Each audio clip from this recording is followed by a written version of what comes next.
I'm Kerry Chow. This is SportsCenter right now. If you're the leading NBA MVP candidate and go 2 of 18 from the field, one might think your team would be in trouble, like the dude in Get Out. Top-seeded Houston needed 44 points from James Harden to beat Minnesota in Game 1. Last night, the rest of the Rockets picked up the slack, like the TSA guy in Get Out. Is that a spoiler? James Harden knows all about Get Out. Not familiar with that dance, James. I do know the floss dance. Eric Gordon flossing. Knocks down the triple. Houston up early, and they would not look back. Harden to Gerald Green. Knocks down the triple, part of a 16-0 run. Green finished with 21 points. Third quarter, Chris Paul getting in on the action. Practically throws that up to the Raptors. Beautiful teardrop. And Houston running away with it. CP3 again, he had 27 and 8. Rockets take a 2-0 series lead. Karl Anthony Towns struggled. 24 minutes, just 5 points. I'm Kerry Chow. That's SportsCenter right now. Back to First Take. Kerry, I haven't seen Get Out yet. Spoiler.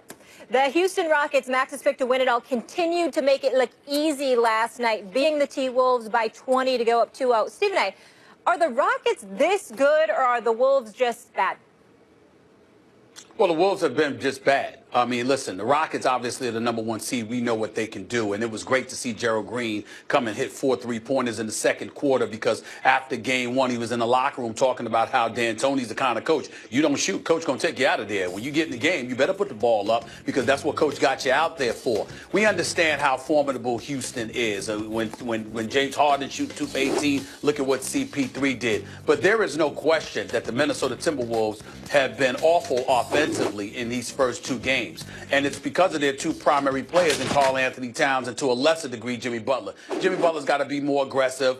He's got to get his shot off. He's got to do something, no doubt. And Jamal Crawford needs to do as well. They combined for 19 points last night. That's just not good enough. But the story is Karl Anthony Towns. And Max Kellerman, we all know that mistakenly I was a Jahlil Okafor guy thinking about the big backside, the back to the basket, 7 feet coming out of Duke, a guy in the low post, and Calipari hit Karl Anthony Towns' skills. I didn't realize he was going to be this good. Fair enough.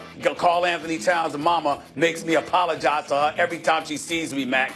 She came up to me in Houston just looking at me like, you owe me an apology again. I got to apologize every time I see her, for crying out loud. But I want to say this because the Towns are an absolutely lovely family. Mama and Daddy Towns, let me be very, very clear. I love me some Karl Anthony Towns.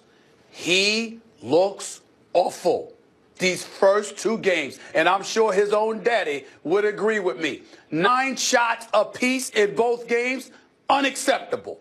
Unacceptable. Game 2, after the performance in Game 1, he scores 5 points in the first quarter and then doesn't score again. Tom Thibodeau took him out in the third quarter with 7 minutes left, didn't even look his way. Of course, they gave up 37 points in the second quarter, but didn't even look at him. It's like he said, and then he says he needs to play with more energy. Tom Thibodeau might need to do some things different schematically, get him the ball closer to the low post, because he shoots 68% plus from 5 feet and in. We get all of that. But at the end of the day, Max, what it comes down to is, and I'm saying this because I respect Karl Anthony Towns. He is a star, and he is going to be a star for years to come. Great kid. Karl Anthony Towns, my brother, you look soft right now. You really do. I mean, they put Clint Capella on you. And then after that, they put Nene on you. And you don't seem, not only do you not seem to have an answer, you don't seem to want to find one. This is bad. And if there was anybody, Max, that needed to get the hell back to Minnesota, that cold weather and the blizzards of Minnesota, it is Karl Anthony Towns. Clearly, he has been frozen. He needs to defrost somehow, some way, going back from Houston to Minnesota, as opposed to going from Minnesota to Houston. He's got to figure that out. But Karl Anthony Towns, you look soft right now, like you don't want any parts of this.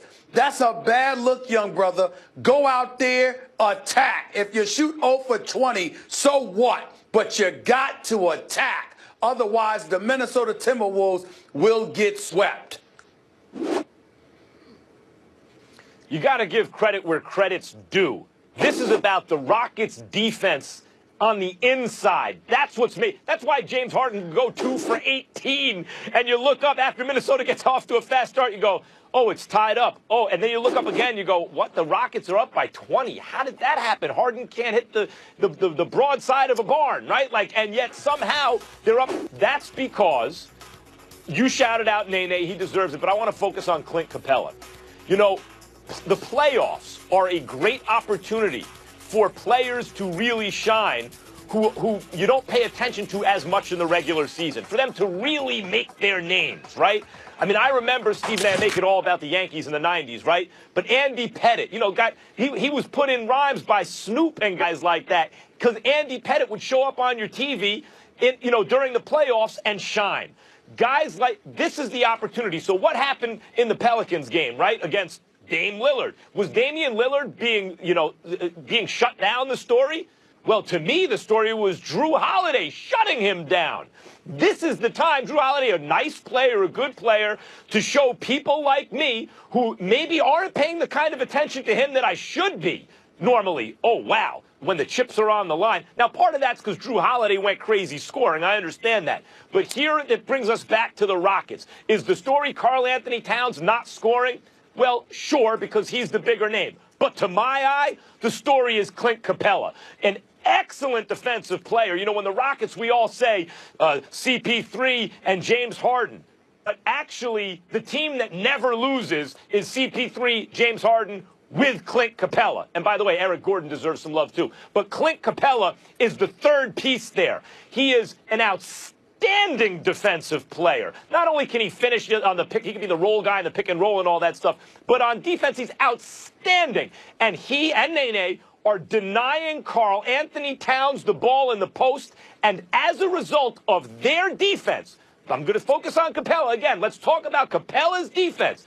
Denying Karl Anthony Towns the ball, Towns is limited to taking fadeaway mid-range jump shots and threes. He's not getting the ball in the post. That is Clint Capella's defense. Give that guy credit where it's due. That defense has turned this series from kind of maybe it could be interesting, though I never liked the matchup. I thought it was a bad matchup for Minnesota, to a non-competitive series. Well, first of all, I'm not trying to deny Clint Capella credit. I think that he's sensational in this system. And the person that I give credit to the most is Daryl Morey and James Harden, because obviously they saw that he was a better fit for this team than Dwight Howard. And he has proven them absolutely positively correct. He's perfect for this system. He runs the floor very well. He plays above the rim. He can finish at the basket. Plus, he can defend and block shots. We know that. But Max Kellerman, on this level in the NBA, Damian Lillard, I can look at Drew Holiday and give him credit because he's shutting him down. In other words, Damian Lillard's got like 17 points. His shooting percentage is not that high. He's not doing what we're accustomed to seeing him do. That is entirely different than a brother that ain't even attempting shots. It's entirely different than a dude that scores 5 points in the first quarter, and then there's an APB that's put out for him because there's a missing persons report, and we trying to find this dude. That's what's going on with Karl Anthony Towns right now. I understand that Houston's defense is better than most people give them credit for. I totally understand it. All I'm saying is that there is no excuse, even under the most adverse circumstances, for you not to be that impotent offensively. Like Shaq said last night, Max, on television, he wouldn't even been able to go home for scoring 5 points. He wouldn't have been able to show his face. The wife, the dad, everybody would have been like, sleep in another residence. You can't be here. I mean, it's that bad right now. Max, last word here. The playoffs can broadcast, is a good opportunity to broadcast for certain players, to broadcast the kind of players they are. We know about Karl Anthony Towns. We know about Damian Lillard. But Drew Holiday, a veteran at this point, a good player, you see, oh, wait a minute. That guy can be the answer on a championship team. We're not just talking about marginal players who are stepping up at the right moments, or a guy who happens to be a good matchup for another guy. We're talking about rising players. Clint Capella, a young and rising player. What kind of player is he really? The third best player, I believe, on a championship team this year, an ascending talent who is showing on this level, on this stage, the kind of impact he can have on in the playoffs. And to me, That's the story. Clint Capella's rise right now. Stopping somebody from scoring is one thing. Stopping them from shooting is another. That should not be allowed. Call Anthony Towns. I love his game. He's got to step up, period. Yeah, he did not score after the first quarter yesterday. No bueno. We'll see if it helps when this series shifts to Minnesota. That's Saturday, 7:30 on ESPN. Meanwhile, Joel Embiid wants back on the court, but don't expect to see him playing in Miami tonight.